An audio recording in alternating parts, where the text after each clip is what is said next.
काल के स्वरूप का विवेचन। श्री रामचंद्र जी कहते हैं, हे मुनीश्वर, यह मेरी भोग्य वस्तु है, मैं इसका भोगता हूँ। ये भोग के साधन हैं। इस साधन से इस तरह भोग्य वस्तु को प्राप्त करके मैं चिरकाल तक इसका उपभोग करूँगा। आज यह वस्तु मैंने प्राप्त कर ली और अब इस मनोरथ को प्राप्त करूँगा इत्यादि असंख्य मानसिक संकल्प विकल्पों द्वारा जो अनंत व्यवहारिक वचनों का प्रयोग करते हैं तथा अल्प तुच्छ शरीर में महत्व बुद्धि आत्मभाव रखते हैं, उन मूढ़ जनों ने हेयोपदेय शत्रु मित्र तथा राग द्वेषादि वेदों द्वारा इस संसार रूपी गुफा में ब्रह्म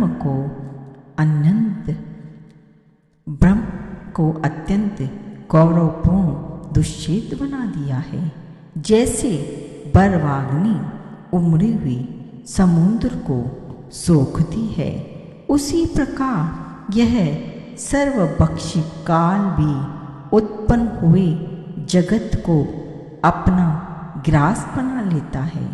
भयंकर काल रूपी महेश्वर इस संपूर्ण दृश्य प्रपंच को निगल जाने के लिए सदा उद्यत रहता है, क्योंकि सारी वस्तुएं उनके लिए सामान्य रूप से ग्रास बना लेने के लिए योग्य हैं।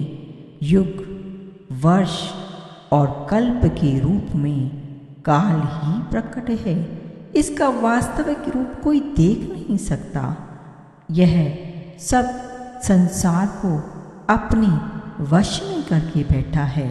संसार में जो रमणीय शुभ कर्म करने वाले तथा उच्चता या गौरव में सुमेरु पर्वत के भी गुरु थे, उन सब को काल ने उसी तरह निगल लिया जैसे गरुड़ सर्पों को निगल जाते हैं।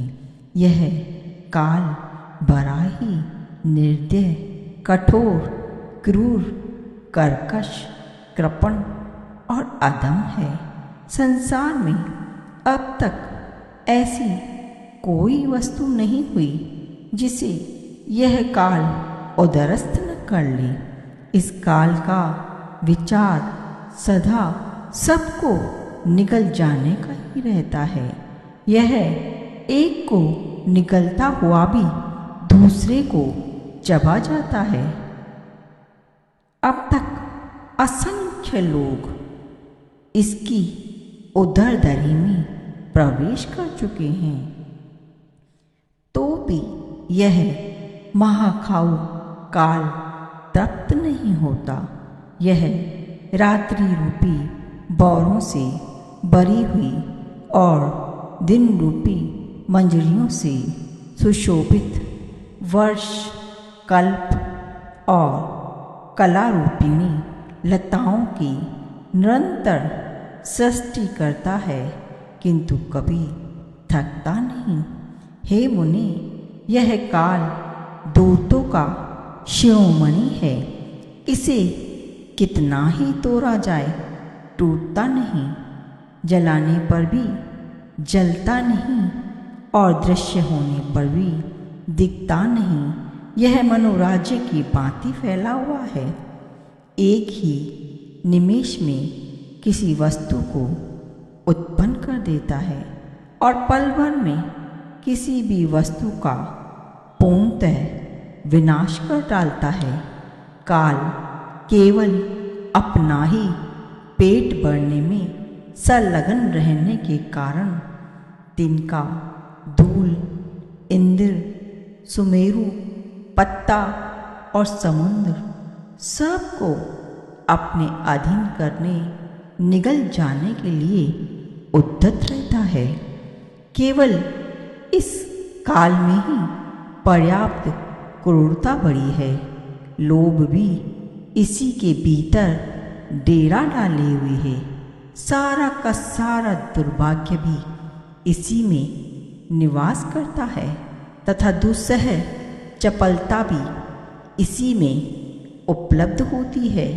यह काल महाकल्प नामक वृक्षों से देवता, मनुष्य और असुर आदि प्राणी समूह रूपी फलों के बारों को गिराता हुआ सा खड़ा है।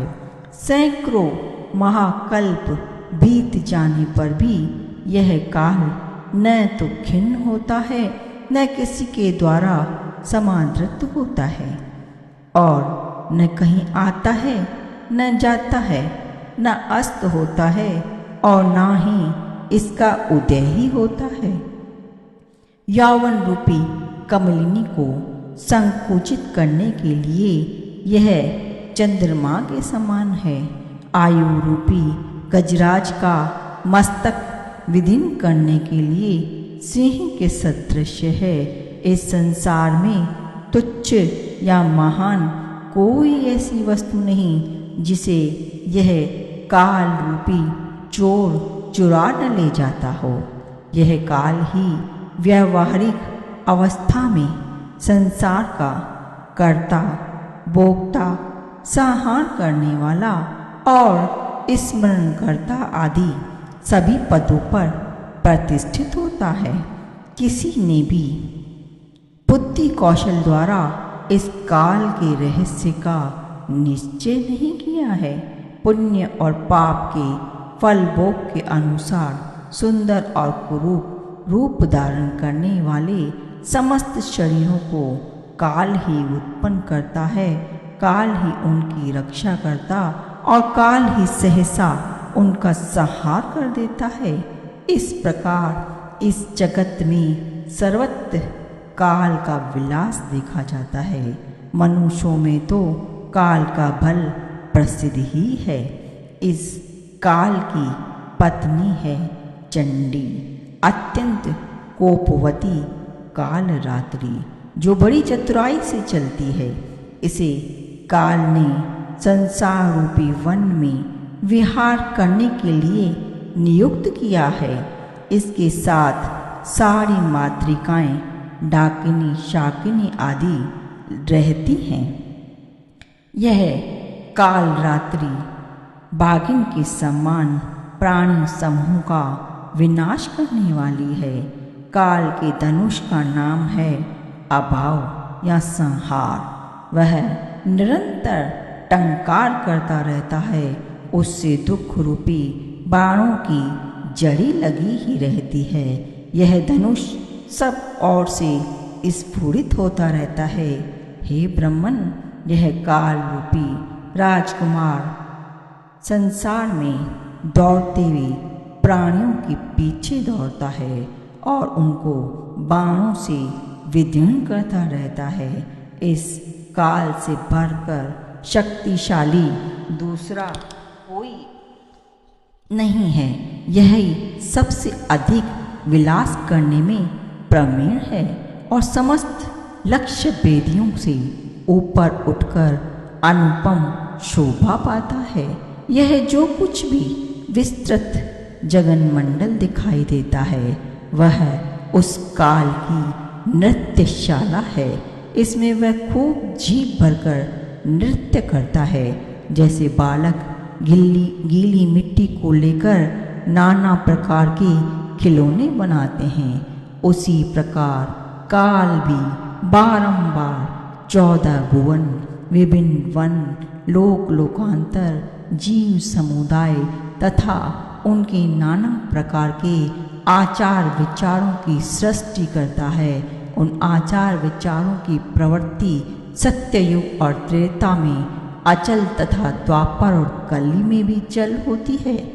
इन सब की सृष्टि करने में काल कभी थकता नहीं।